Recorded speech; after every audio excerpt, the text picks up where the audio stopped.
estudien para los exámenes, estudien para tener buenas bases. Eso es algo básico en medicina. Cuando somos estudiantes nos preocupamos mucho por nuestra calificación, nos preocupamos mucho por nuestro promedio y sí, finalmente eso nos da la oportunidad de ingresar a diferentes planteles, de ingresar a diversas oportunidades, de tener cada día un mejor nivel académico. Pero la realidad es que ustedes deben de estudiar pensando en que deben de crearse buenas bases, porque a futuro se van a enfrentar a los pacientes y los pacientes son como libros abiertos. Son una serie de combinaciones que no solamente va a incluir una sola especialidad, va a incluir una serie de cuestiones que van a tener ustedes que desenmarañar poco a poco para llegar a un diagnóstico. Y si cada una de sus materias la exploran a profundidad, van a tener más armas para poder identificar las patologías. Ese es mi consejo. Bueno, creo que ya estamos, la mayoría ya ingresaron dos compañeros más. Entonces, si quiere el equipo ya empezar con la clase o si tienen dudas acerca de lo que acabo de decir del examen, con todo gusto, antes de que iniciemos. Perdón, yo entré tarde, ya no alcancé a escuchar, doctor. Ay, casi no te escucho muy bajito. Ya no alcancé a escucharla bien. Mm, mm, mm, mm, mm. ¿Cuál era la pregunta? ¿Cómo iba?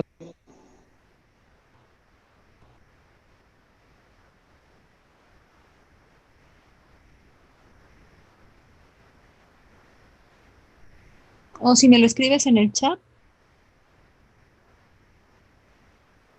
Preguntaba cómo iba a ser el examen. Ah, el examen. Estábamos platicando con tus compañeros que el examen va a ser vía oral. Sí, o sea, va a ser un examen en donde van a ingresar poco a poco a la plataforma. Les voy a pedir que prendan la cámara, van a hacer poquitas preguntas, 4 o 5 preguntas cuando mucho. Y preguntas muy sencillas acerca de todos los temas que hemos visto. Les comentaba que no van a ser temas diferentes a lo que hemos visto. No les voy a interrogar acerca de temas que no se hayan explorado en el temario.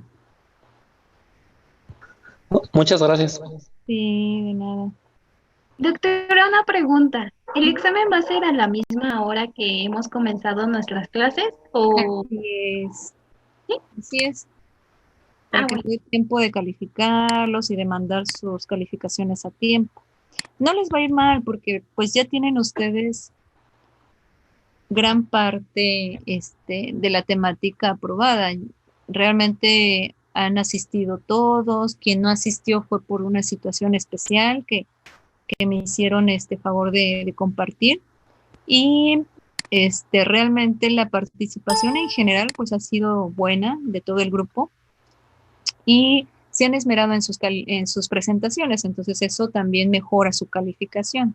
Así que yo creo que a este grupo le va a ir muy bien. Este, la mejor manera a veces de evaluar a un, a un estudiante es precisamente con los exámenes orales, porque ahí o estudiaste o no estudiaste los temas. Es la mejor manera a veces de darnos cuenta. También sé que se ponen nerviosos, que puede ser por estrés. Entonces, lo único que les voy a pedir es que analicen con calma la pregunta y después contesten. ¿Sí? Sí, doctora. Muchas Ujú. gracias. Sí, de nada.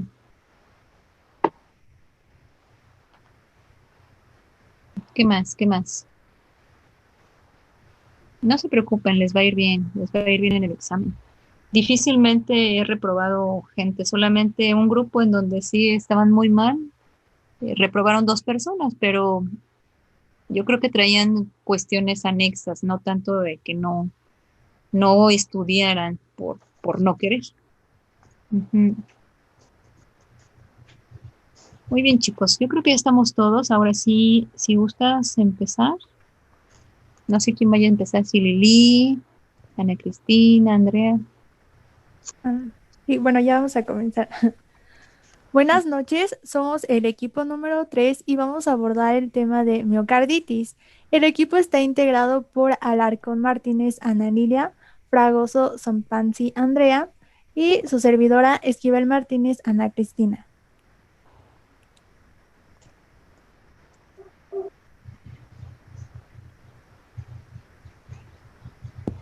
Bueno, ahora sí, buenas noches y continuando con el siguiente tema, bien ya lo mencionó Ani, la miocarditis, ¿no?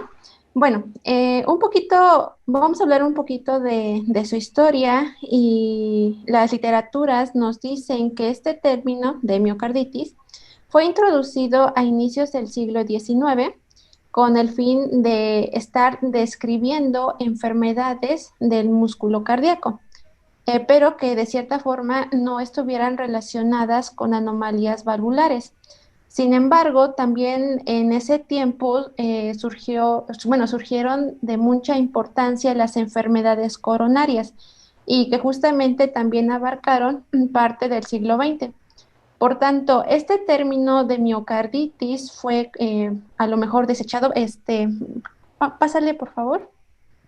Ajá, justamente hasta mitad del siglo del siglo XX de este siglo, cuando los científicos pues hicieron investigaciones y observaron que, que había cierta inflamación en el miocardio, así que pues retomaron este término. Así que pues a este término es el que ya actualmente utilizamos y le damos pues una palomita, dale clic, por favor. Eso. Bien. Y bueno, algo también que es muy curioso es que observaban a esta miocarditis en la mayoría de estudios post-mortem, donde justamente aislaron virus en el corazón de adultos y de niños que justamente estaban padeciendo una enfermedad cardíaca aguda. Entonces, he aquí la etapa donde se llevó a cabo el reconocimiento de esta afección en un gran número de enfermedades sistémicas.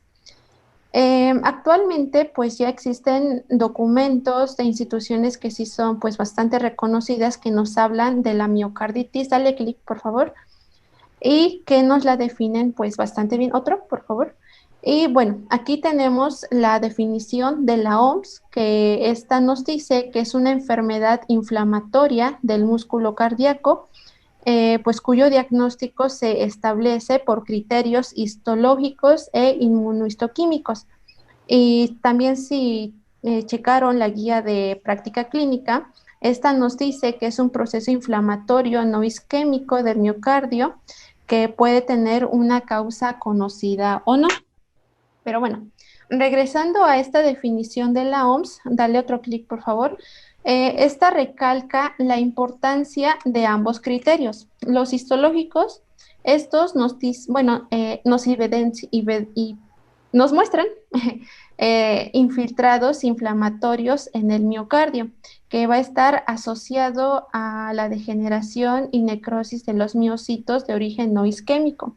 En cambio, los inmunohistoquímicos, pues aquí nos dice que tendríamos mayor o igual a 4 leucos sobre mililitros cúbicos más monocitos y linfocitos CD3.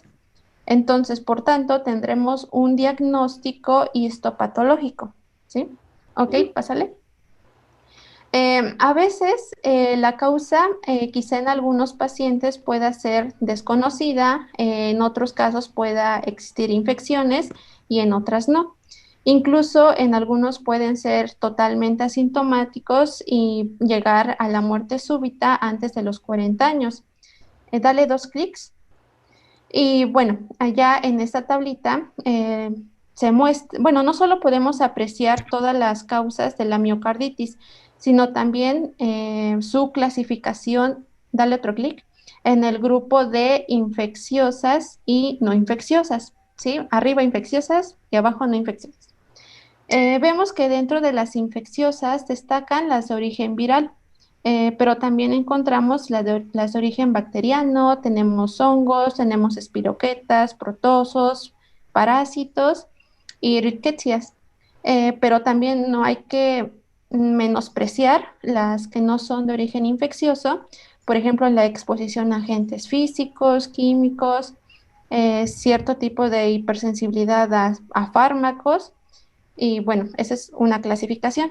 También existe otra clasificación que es de acuerdo a su clínica patológica, dale clic, ajá, que bueno, en esta observamos la miocarditis aguda, que se va a presentar, digamos que con un inicio bastante insidioso de enfermedad, habiendo disfunción ventricular y una mayor probabilidad de que esta progrese a una miocardiopatía dilatada. Tenemos la miocarditis fulminante, que esta ya se va a presentar con enfermedad aguda, consecuente a un cuadro viral. Los pacientes tendrían un grave compromiso cardiovascular, también disfunción ventricular que posteriormente los podría llevar a la muerte. La crónica activa, donde estaría afectando a pacientes que ya han tenido como una recaída clínica, desarrollando así una disfunción ventricular. Y bueno, tenemos finalmente la crónica persistente, que esta se caracterizaría por infiltrados histológicos, habría necrosis miocárdica, también dolor torácico, palpitaciones, pero sin embargo no habría una disfunción ventricular. Y también encontré que habría otra clasificación que es de acuerdo a su curso clínico. Esta se clasificaría primero en fulminante, aguda, y por último tendríamos la subaguda o crónica, que esta ya les hablarán más en los síntomas. Pásale, por favor. Ahora bien, pasemos a la fisiopatología.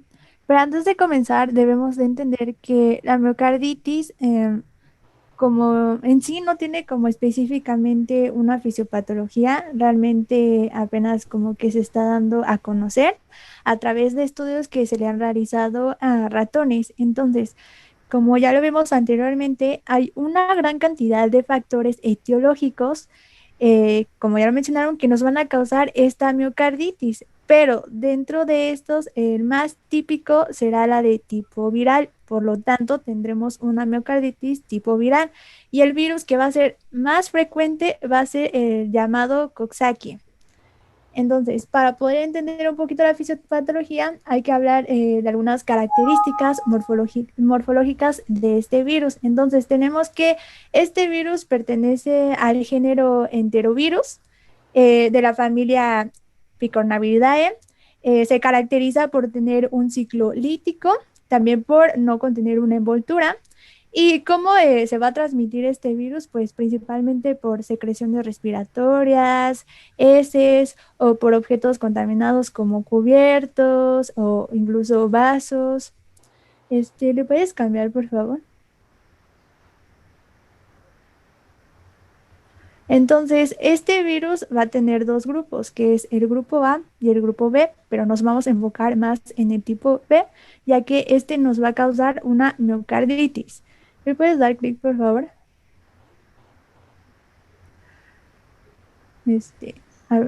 O uno otro, por favor, para que se vea la otra tablita. Ese, gracias. Entonces, el tipo A va a contener 21 serotipos y el grupo B va a contener 6 serotipos. Y algo muy importante, este tipo B se va a caracterizar por tener un receptor llamado CAR. Este es muy importante y grábenselo porque ahorita lo vamos a revisar. ¿Le puedes dar otro clic? Entonces, la miocarditis viral se va a caracterizar por tener 3 fases. Una primera fase que es la infección vírica, que también se denomina miocarditis aguda. La segunda es una respuesta inmunológica, también denominada miocarditis subaguda. Y finalmente, la tercera fase, que es una remodelación cardíaca, denominada una miocarditis crónica. Entonces, en la primera fase, lo que vamos a tener es que nuestro virus necesita entrar a nuestro huésped, o sea, en nuestra célula miocárdica. Entonces, esta va a entrar a través del sistema gastrointestinal o incluso en nuestro sistema respiratorio. Este se puede replicar inicialmente en el huésped en órganos como hígado, vaso o páncreas, donde finalmente llegará al corazón por una diseminación a través de la sangre. Entonces, el virus Coxsackie va a infectar a los miocitos cardíacos, pero para poder ingresar va a necesitar la ayuda del receptor llamado, ¿cómo les dije que se llamaba? ¿El CAP? Ándale, ajá, de este receptor, que a su vez va a desencadenar unas sinasas como P56, FIN y ABL, que van a contribuir a la alteración del citoesqueleto de los miocitos. Entonces, cuando el virus ya logra ingresar, va a producir enzimas directamente, como la proteasa 2A. Esta lo que va a hacer una desensambladora para los componentes importantes de nuestro citoesqueleto, como es el complejo ditrosfina sarcoglucano, que nos va a dar lugar a una remodelación y destrucción de nuestros miocitos. Ahora bien, ¿qué más necesitamos? Pues nos vamos a introducir a nuestra segunda fase, que es la respuesta inmunológica. Entonces, se va a desencadenar una respuesta de tipo inmune innata y una adaptativa, que nos van a ayudar a reducir esa replicación de nuestro virus. Entonces, ¿cómo va a actuar nuestra inmunidad innata? Pues esta inmunidad innata se va a iniciar durante la primera etapa de nuestra infección por el virus y se va a caracterizar principalmente por ser el principal mecanismo inmunológico responsable de la inhibición de nuestra infección vírica. ¿Y cómo va a actuar esta inmunidad? Bueno, se va a caracterizar por la activación de interferones y por una activación de receptores tipo TOL. De los interferones va a actuar el tipo 1 y tipo 2. Estos nos van a ayudar a limitar eficazmente nuestra replicación vírica que tengamos. Sin en cambio, la activación de los receptores tipo TOL van a reconocer los patrones moleculares asociados a nuestro patógeno, que nos van a activar una defensa contra estos patógenos invasores. Entonces, la inmunidad adaptativa lo que va a hacer es que se va a presentar en los 4 o 5 días después de tener esta infección vírica. Esta va a estar mediada por linfocitos T y B, donde nuestros linfocitos T se van a dirigir hacia nuestras células infectadas y van a tratar de limitar la infección destruyendo la célula huésped a través de la secreción de citocinas o también perforinas. Entonces, realmente se dice que estas van a contribuir a la muerte de nuestra célula infectada mediante mecanismos de necrosis o incluso por la apoptosis. Entonces, estos mecanismos que serán empleados por estos linfocitos T van a ser importantes para controlar y limitar la replicación de nuestro virus, pero asimismo pueden tener efectos perjudiciales sobre nuestro órgano infectado, pues como lo mencioné anteriormente, este va a estimular la muerte celular, o sea, se puede decir que tendríamos una destrucción inmunológica inapropiada de nuestro tejido huésped, en este caso, pues las células del miocardio. Ahora, ¿qué sucede con nuestros linfocitos B? Pues bueno, habrá una secreción de anticuerpos específicos de antígeno que van a ir dirigidos hacia nuestro patógeno invasor. Pero aquí es donde surge un problema, ya que para llevar a cabo esta función, las células inmunitarias se van a expandir de forma clonal, donde van a poder incluir una proteína de recubrimiento vírica, por lo que se va a producir la famosísima reacción cruzada en nuestro huésped. O sea, en pocas palabras, va a haber un mimetismo molecular entre lo que es nuestro virus y el huésped. Ahora, pasemos a la última etapa, que es la remodelación cardíaca. Y aquí, pues, resumiendo todo, vamos a tener un cambio en nuestro huésped que producirá, pues, la muerte celular directa o incluso una hipertrofia. Y bueno, nuestros procesos de inflamación van a ser más que nada desencadenados por la liberación de citocinas. Esto sería todo por parte de la fisiopatología.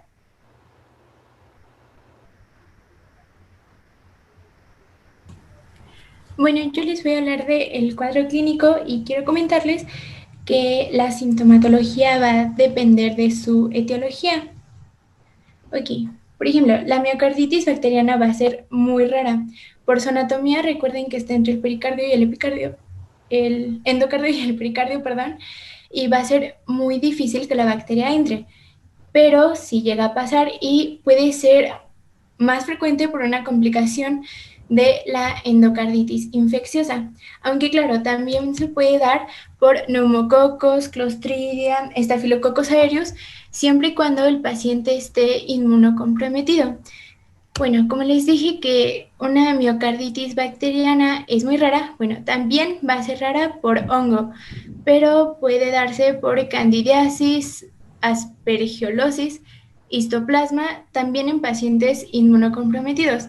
Y ahora creo que la que más nos importa va a ser la miocarditis viral. Bueno, como ya comentó nuestra compañera, va a ser causada por la Coxsackie, específicamente la de tipo B, aunque claro, también se puede dar por adenovirus, VIH, hepatitis. Ok, bueno, ya nuestra compañera nos explicó todas las fases. En la fase 1 es como especializada como en llegar al corazoncito. En la fase 2 va a provocar cardiomegalia, insuficiencia cardíaca, edema pulmonar, pericarditis, y el paciente les va a referir como que tienen dolor en el pecho. En la fase 3 ya va a presentar una dilatación ventricular, una hipertrofia, e incluso ya va a presentar como una necrosis. Y ahora, también se puede dar por protozoarios, y esta es causada por el Trypanosoma cruzi. Igual que la viral, va a tener fases. En la fase aguda va a ser cuando este organismo se aloja en las fibras miocárdicas. En la fase aguda, que es la primera fase, va a durar de 7 a 30 días. Esta va a afectar al endocardio con la formación de trombos murales, va a presentar fiebre, cardiomegalia, hepatomegalia, insuficiencia cardíaca. Después de este tiempo, va a pasar a la fase latente. Esta fase puede durar de 10 a 30 años y en esta fase va a ser como asintomático. En caso de que se le diagnostique en la fase latente, esto va a ser por la determinación de los anticuerpos del Trypanosoma cruzi. Después de la fase lactante sigue la fase crónica, que solo pasa a esta fase un 30%. Ya en esta fase va a haber la destrucción de miofibrillas, la dilatación del corazón, va a haber una insuficiencia cardíaca congestiva, cardiomegalia. Esta cardiomegalia en la fase crónica de troposuarios va a ser específicamente en las cavidades derechas. Va a haber una insuficiencia tricuspidia, aunque también se puede presentar una insuficiencia mitral. Va a haber bloqueo en la rama derecha y va a haber arritmias ventriculares. Y otras causas, como nos comentó nuestra compañera, puede ser por fármacos. Yo encontré que la más común era por penicilina o alfametildopa y por una reacción autoinmune, como es una carditis reumática y una carditis lúpica. Y en ese caso, su cuadro clínico va a ser en 4 fases. Y aquí están. La primera fase va a presentarse la miocarditis de forma inadvertida. La segunda fase va a pasar inadvertida, pero ya va a haber como una sospecha porque va a haber una cardiomegalia o va a haber algún bloqueo, pero sin una razón. En la tercera fase ya va a haber la miocarditis, va a estar acompañada de la pericarditis, va a presentar dolor precordial, frote o derrame, va a haber dilatación de cavidades, va a haber una disminución en su contractibilidad. ¿La firma va al lado del número?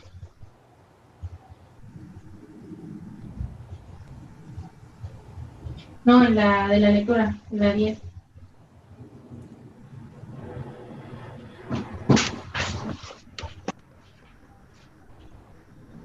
Ah, sí.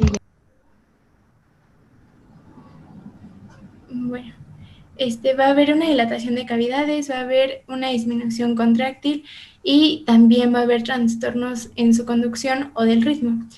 Y ya la cuarta fase va a estar la miocarditis con presencia de dolor, va a tener fatiga, va a tener una astenia taquicardia sinusal, va a haber una postración del corazón, va a haber ritmos cardíacos apagados o el ritmo de galope.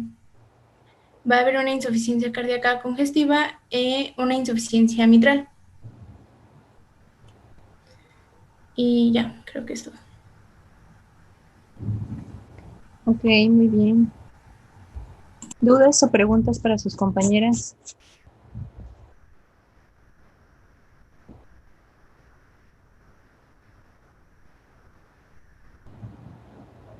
¿No? Bueno, si no hay preguntas, vamos a revisar rápidamente el tema y dejamos preguntas abiertas al final.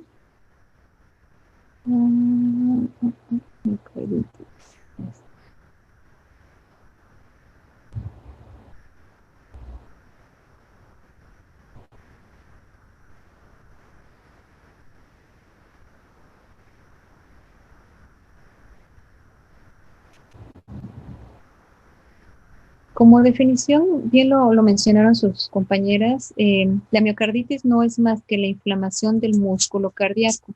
Puede ser generalmente por exposición a antígenos externos y la distribución mundial, pues bueno, es una patología muy común, aunque subestimada, porque generalmente cuando la identificamos en fases crónicas.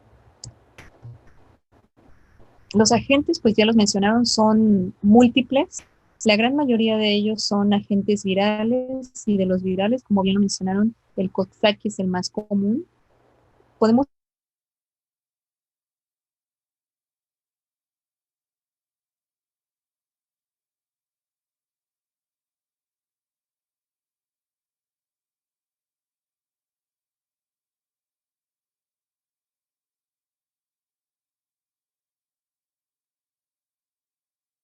Doctora, ya no se escucha.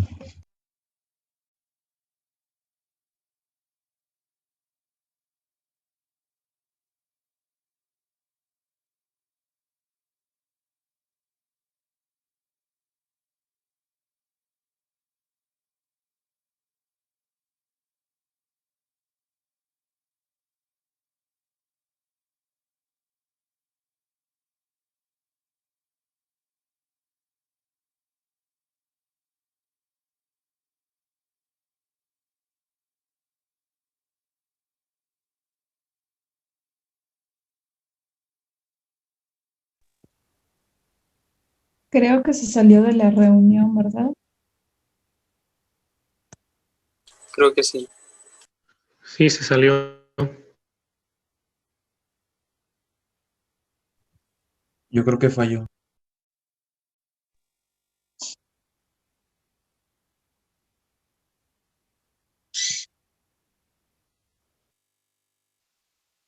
Hace rato mi internet se me fue, entonces tengo una duda, que si miocarditis se puede dar también por un nematodo.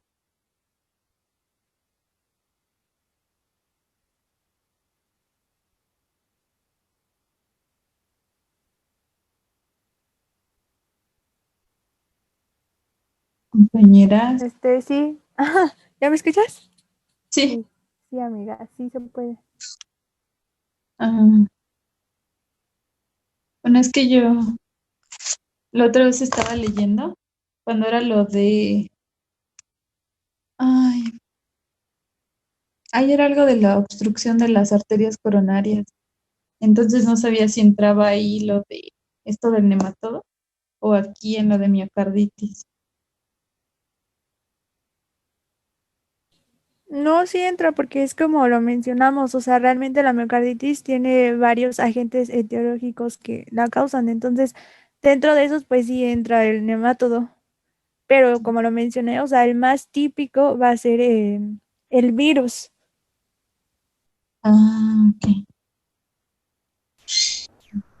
Gracias, Ani.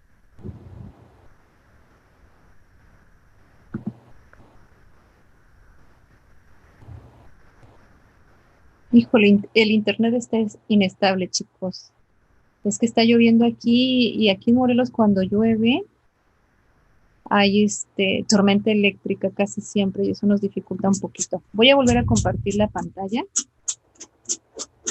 porque la plataforma me sacó.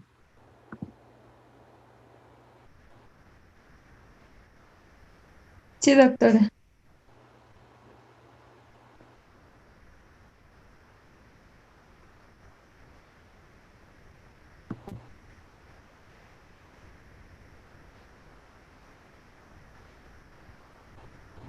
Ok.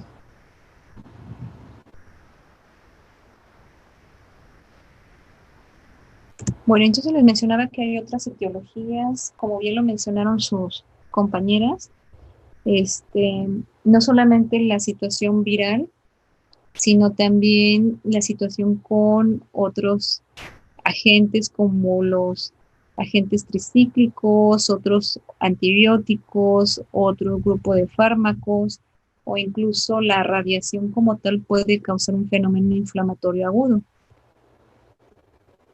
Los diferentes estadios de donde se genera esta patología, muy bien lo mencionaron ellos, tiene diferentes fases y de acuerdo a cada fase vamos a utilizar diferentes herramientas para establecer el diagnóstico. Como se trata de una respuesta inmune, lo primero que debemos de hacer es pedir estudios básicos como la determinación de leucocitos, la determinación de agentes de reactantes de fase aguda y debemos de checar sobre todo estudios básicos, radiografía de tórax y electrocardiograma. La gran mayoría de estos pacientes presentan miocardiopatías dilatadas, que es nuestro siguiente tema. Y la miocardiopatía dilatada genera habitualmente como síntoma la disnea. Entonces, muchas veces estos pacientes pueden llegar a consulta por disnea inicial y ya en el protocolo de estudio, al interrogatorio, se darán cuenta que tuvo un cuadro infeccioso muy cercano a la manifestación de estos síntomas. Como bien mencionaron sus compañeras, pues se trata de una reacción inmunológica, inflamatoria, sistémica, con afección, la gran mayoría de las veces transitoria hacia el músculo cardíaco, pero desafortunadamente si no son tratadas en la etapa aguda, pueden evolucionar a la fase crónica, como bien lo mencionó ahorita al final su compañera. Y la fase crónica es la complicación de esta patología. Como complicación queda una miocardiopatía dilatada, es decir, un corazón con distensión muscular y eso hace que de manera secundaria se cree disminución de la función ventricular y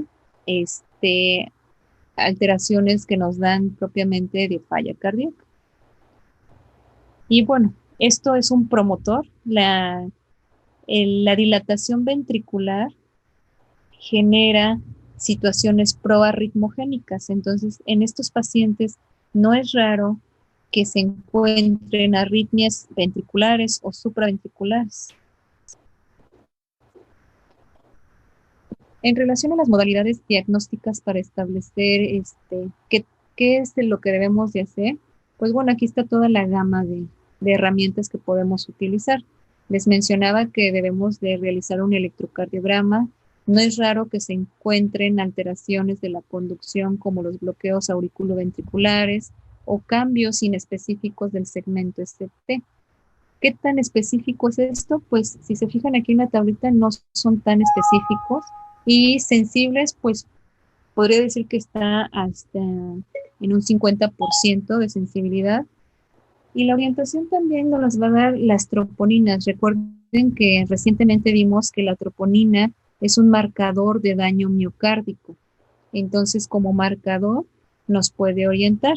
De hecho, es uno de los diagnósticos diferenciales en los apartados de cardiopatía isquémica. El paciente llega con disnea, le toman un electro, ven cambios inespecíficos y cuando toman enzimas cardíacas, encuentran elevación. Entonces, ahí hay que tener mucho cuidado porque puede tratarse de un síndrome coronario agudo o de una miocarditis. Los agentes más específicos para determinar la patología, pues ya son estudios avanzados como la determinación de anticuerpos contra los virus, determinaciones específicas por estudios de medicina nuclear o estudios con resonancia magnética. De todos estos, ¿cuál es el más específico? La biopsia miocárdica. La biopsia miocárdica es el estándar de oro, si se fijan, es el estudio que nos da el 100% de seguridad en cuanto al diagnóstico de miocarditis. Sin embargo, desafortunadamente, no todos los centros cuentan con una sala de hemodinamia para poder llevar a cabo la biopsia. Esa es una situación. Otra es que muchas veces no sometemos al paciente a biopsia porque con el diagnóstico clínico podemos iniciar tratamiento. Y luego entonces no nos esperamos a una biopsia, nos esperamos a una situación netamente clínica. Y a veces nos quedamos en este paso, en solicitar una resonancia magnética. ¿Por qué? Porque la resonancia magnética se acerca mucho al 100% de especificidad para el diagnóstico de esta enfermedad. Claro está que ya debimos de haber hecho todo el screening de estos estudios básicos. Electro, perfil cardíaco de enzimas, electrocardiograma, ecocardiograma, que la característica pues va a ser que nos va a dar alteraciones de la movilidad ventricular, disfunción ventricular tanto sistólica como diastólica.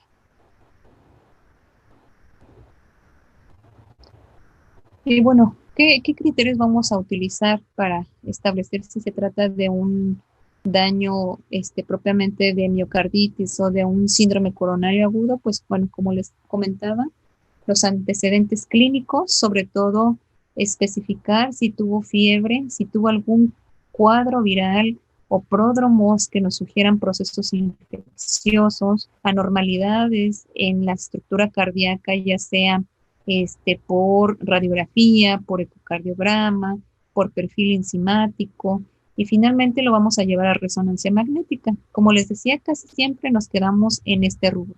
Si la resonancia magnética no nos diera diagnóstico, entonces sí, ya nos vamos a la categoría de la biopsia miocárdica.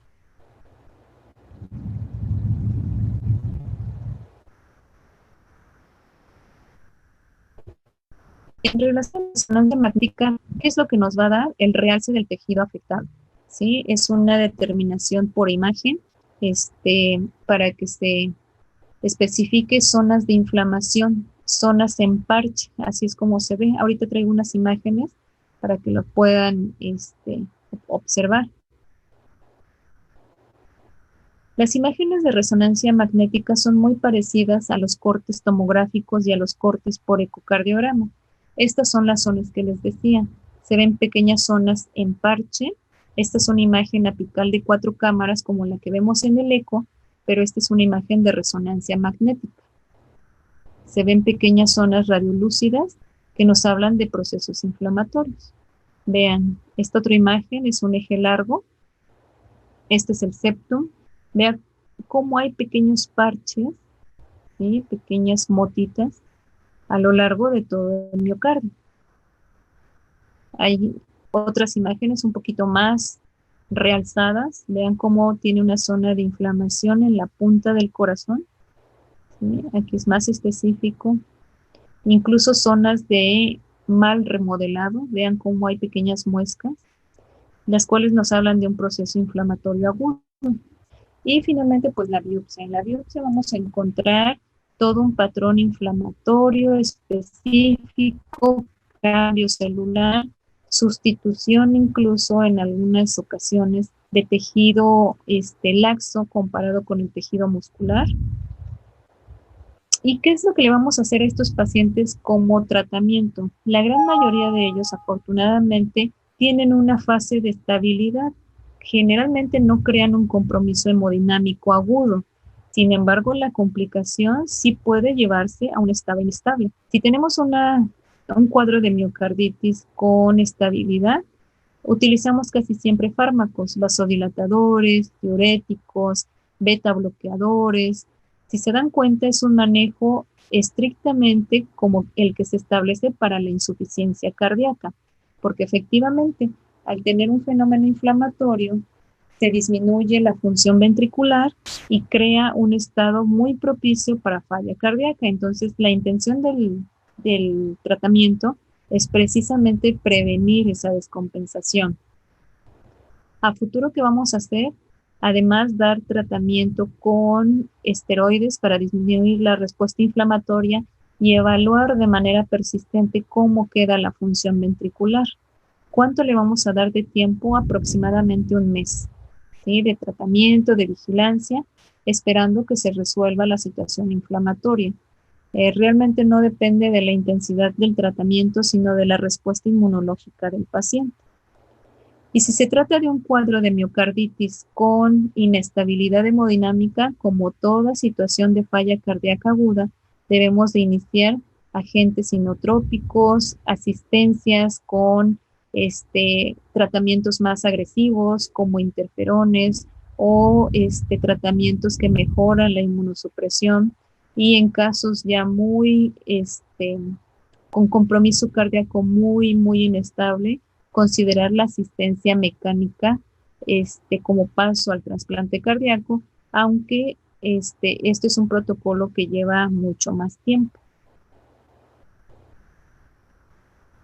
Estas dos últimas tablas nada más son para especificar cómo evolucionan desafortunadamente los pacientes en cuanto a la supresión y a la administración de inmunosupresores. Se ha visto que la respuesta de un paciente con miocarditis es buena a los tratamientos que mejoran la inmunidad. Entonces, cuando se encuentren con un cuadro de miocarditis, lo mejor es darle tratamiento para mejorar las defensas, para mejorar esa respuesta inflamatoria. Se ha visto que hay diferentes tipos de miocarditis. Hay una miocarditis de células gigantes, que es de las más agresivas, y la miocarditis linfocítica, que es de las más comunes por reacciones inflamatorias asociadas a componentes alérgicos. Entonces, con esta diapositiva se termina el tema. Y ahora sí, todas sus dudas, preguntas. Doctora, entonces, ¿el tratamiento es el mismo de la falla cardíaca? Sí, es muy parecido porque es un cuadro de falla cardíaca aguda condicionada por un fenómeno inflamatorio. Generalmente estos pacientes cursan con miocardiopatías dilatadas, que es el siguiente tema que vamos a ver.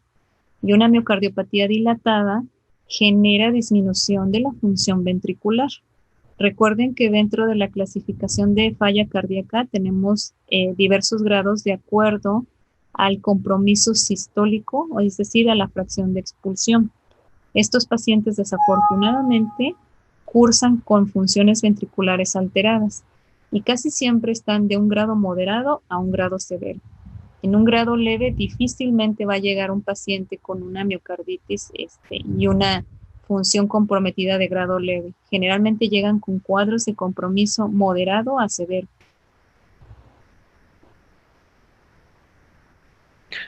Bueno, yo estaba leyendo que en la miocardiopatía dilatada no debían de ser por alteraciones congénitas. Entonces, si esta, si esta patología está causada por alteraciones también hereditarias, se consideraría ya después la complicación la miocardiopatía dilatada. Sí, puede ser. Sí, recuerden que las cardiopatías congénitas en fases iniciales tienen un fenómeno de compensación, pero desafortunadamente con la evolución de la enfermedad, la evolución natural es hacia el compromiso cardíaco.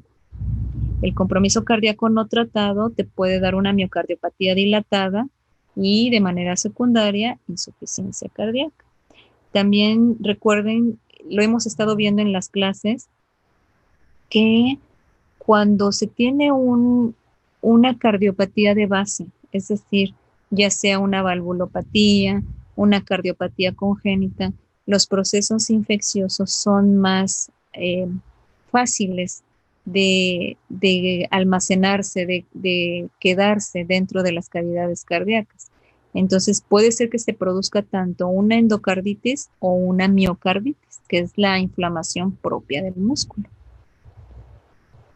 Gracias. Sí. ¿Qué más, chicos? ¿Qué más? ¿Qué más leyeron? ¿Dudas?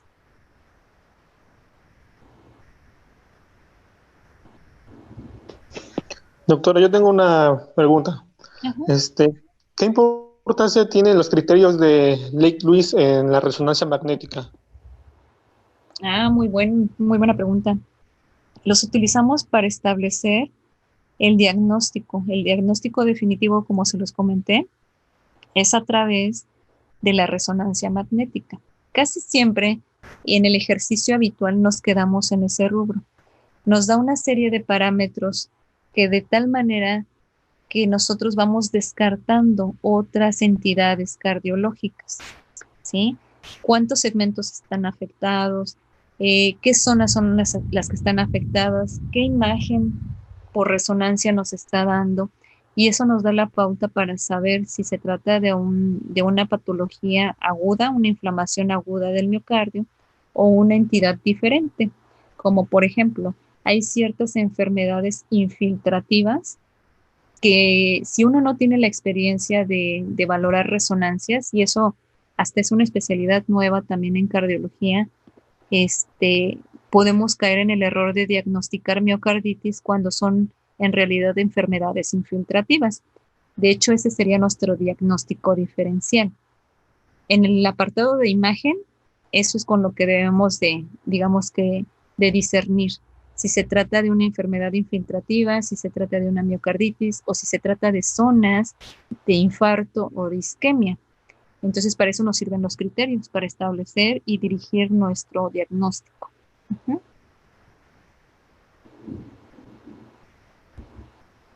¿Qué más? ¿Qué otros criterios leyeron?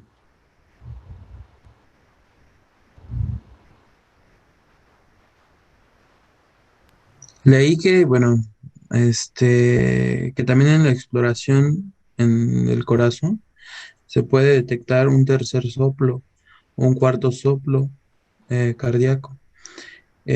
También leí que en pacientes con ventrículos agrandados se puede observar soplos sistólicos de regulación mitral o así como regurgitación mitral, perdón, así como regurgitación tricuspidea.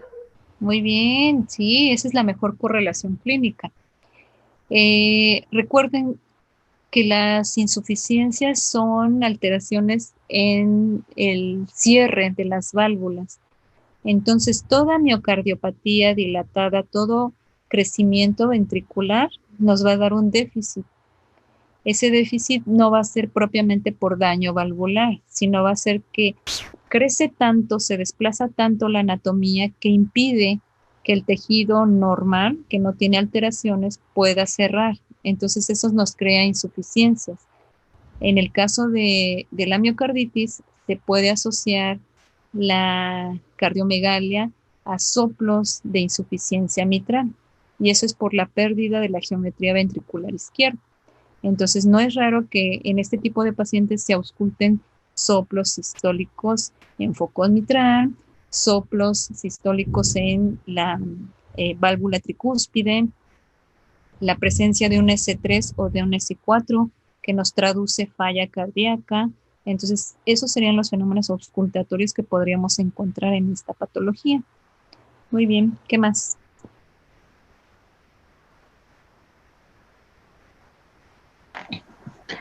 Doctora, yo leí un poquito sobre los criterios de Dallas, pero eso eso dice les iba a preguntar.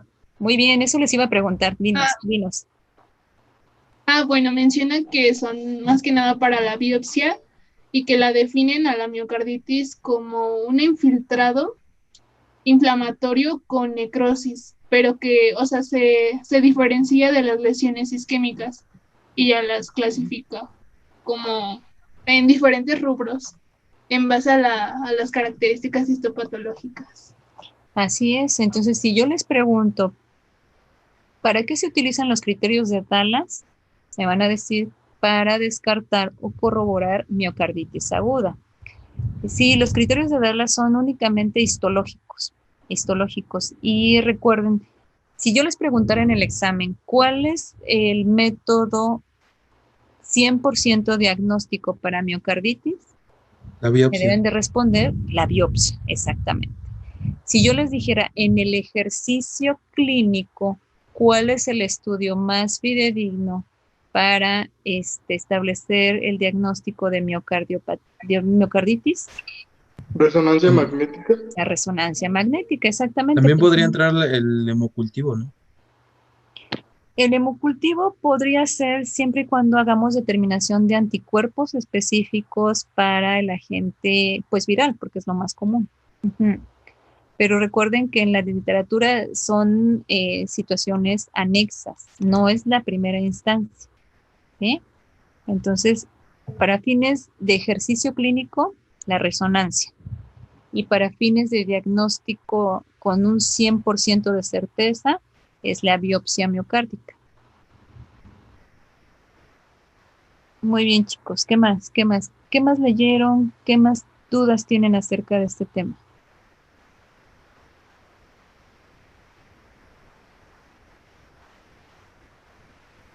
Leí también un poquito de electrocardiograma, que bueno, que puede ser anormal o normal en pacientes con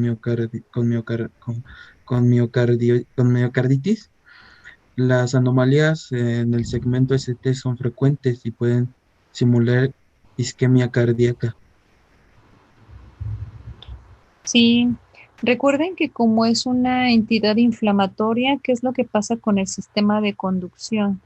El sistema de conducción se modifica también de acuerdo a la anatomía cardíaca, de tal manera que las fibras, los haces eléctricos se van alargando o acortando y eso crea pequeños fenómenos de excitación. Y entonces, por eso toda patología que genera dilatación ventricular o dilatación auricular también es promotora de eventos arritmogénicos. Entonces, a mayor dilatación, mayor probabilidad de presentarse alteraciones en los sistemas de conducción. Es muy frecuente que una miocardiopatía dilatada presente arritmias ventriculares. ¿Por qué? Porque el tejido ventricular es el más grande que hay en el corazón. Entonces, al modificarse la estructura, se modifican también las vías de conducción y la causa, bueno, más bien la arritmia más frecuente es las extrasístolas ventriculares. También es algo muy común en este tipo de patologías. Un paciente con miocarditis generalmente lo que produce como arritmia son extrasístoles ventriculares. También la literatura menciona que se pueden presentar diversos grados de bloqueos auriculoventriculares y eso es pues básicamente por la misma situación. Se altera la conducción de aurículas con ventrículos por la pérdida de la geometría ventricular. ¿Qué más? Bueno, y como diagnóstico diferencial, les comentaba que casi siempre debemos de establecerlo con un infarto. ¿Por qué? Porque en los primeros días, en la etapa aguda, la miocarditis da inicialmente elevación del segmento ST, pero son elevaciones donde las ramas, hay que tener cuidado, las ramas de la onda T son asimétricas en una miocarditis. En cambio, en una cardiopatía isquémica son ondas muy acuminadas y simétricas. Eso es lo que, desde el punto de vista electrocardiográfico, nos establece la diferencia. Porque también puede ser que se altere el perfil enzimático, como les mencionaba, puede dar una elevación. ¿Qué más, chicos? Doctora, ¿qué tan efectivo es el tratamiento con insuficiencia?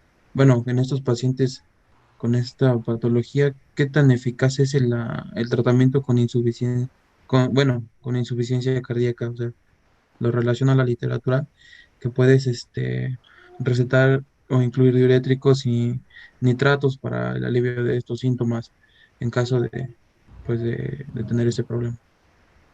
Sí, de hecho es nuestro tratamiento de soporte. Damos inicialmente tratamiento para falla cardíaca. Nitratos no son de primera línea, pero los que sí damos diuréticos, el beta bloqueador que te ayuda a mejorar el consumo miocárdico de oxígeno, disminuye la probabilidad de arritmias, los IECAS que mejoran la remodelación ventricular, es decir, la respuesta inflamatoria disminuye con la administración de los IECAS. Damos algunos soportes también con aldosterona, antagonistas de la aldosterona para mejorar la función ventricular, para mejorar la retención de líquidos. Se dan a veces sí vasodilatadores para mejorar el flujo local. Todas esas pautas siempre las llevamos a cabo.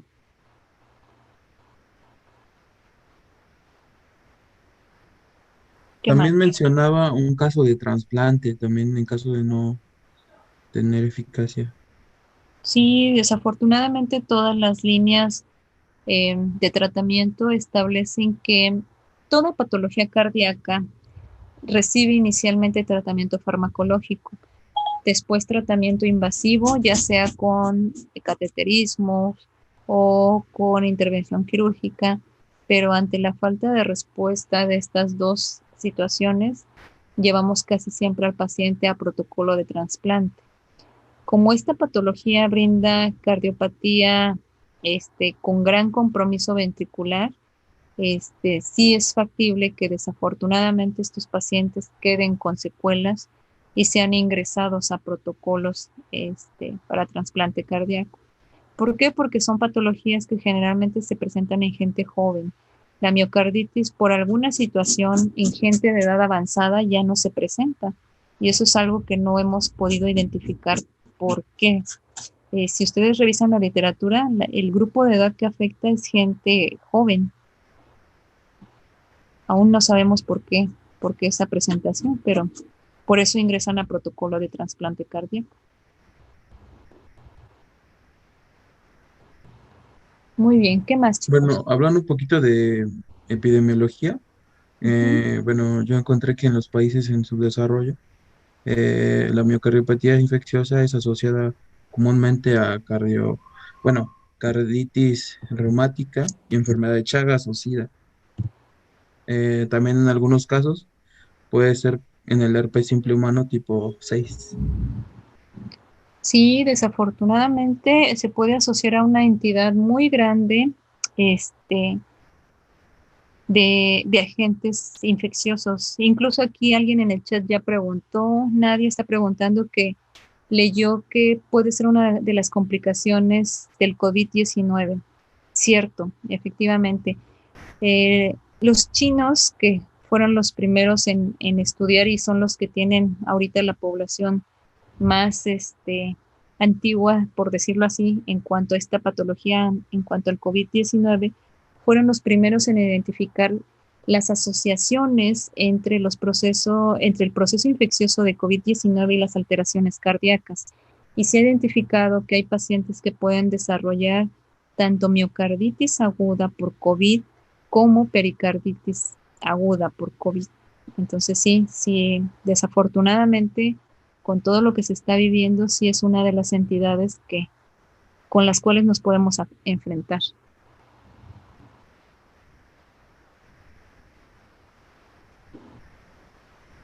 ¿Qué más, chicos?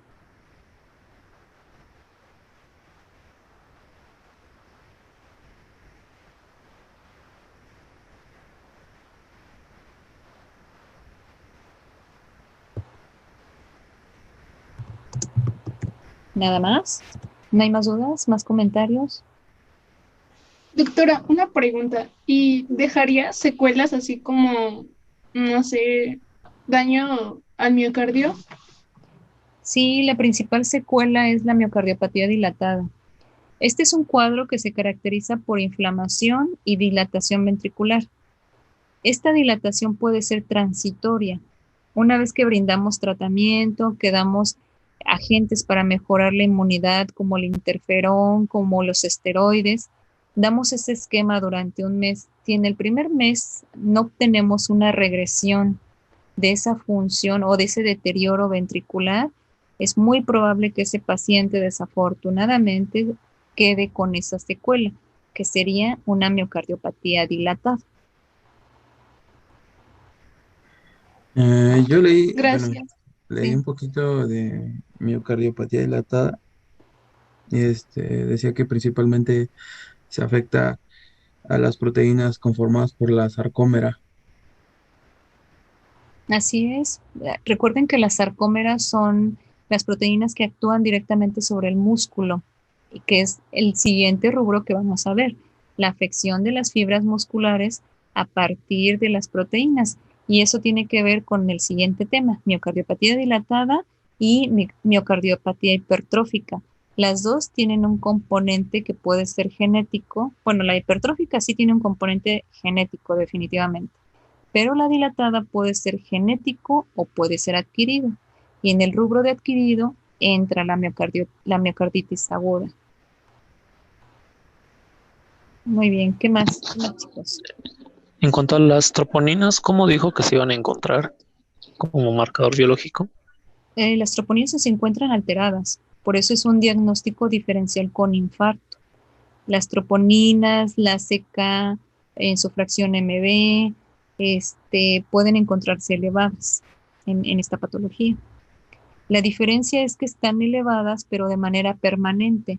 No hay una curva enzimática como en el infarto. Recuerden que en el infarto tiene una curva a las 6 horas, con picos a las 12 o 24 horas, dependiendo de la enzima que estén valorando, y después presentan una disminución. En el caso de la miocarditis, no. Toman hoy un parámetro de troponinas, está elevado. Mañana está elevado a la misma, casi a la misma cantidad. Entonces, ese es nuestro diagnóstico diferencial. Muy bien, Emanuel. ¿Qué más? Gracias. Sí, de nada.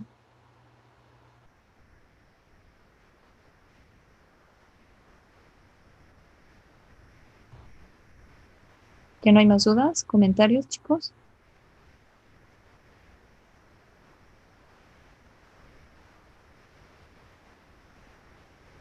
Ok, pues bueno, muy buen tema. Entonces, vamos a ver miocardiopatía dilatada y miocardiopatía hipertrófica, ¿verdad? El día de mañana.